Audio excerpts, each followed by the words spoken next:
میخوام تفاوت کلا اسلپ ها رو بهت بگم. ببین این الان اسلپ عرب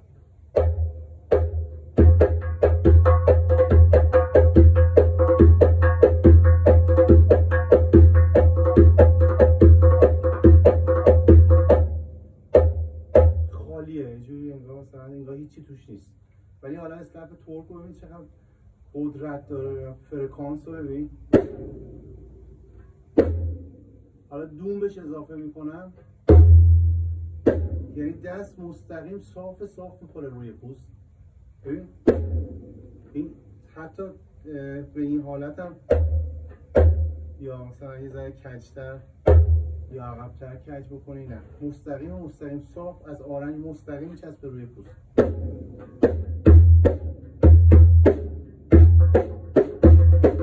دست چپ کلا مثبت میزنی، قدرتش رو بیشتر میکنه، یعنی از منفی میای تو مثبت ها کلا.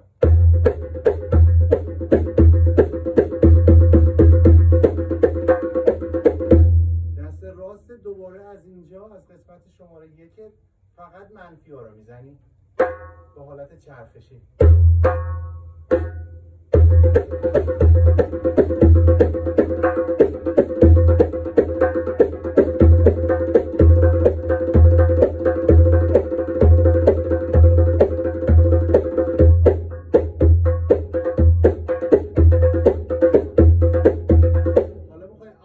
بزنی با دست چپت میاری رو منفی ها.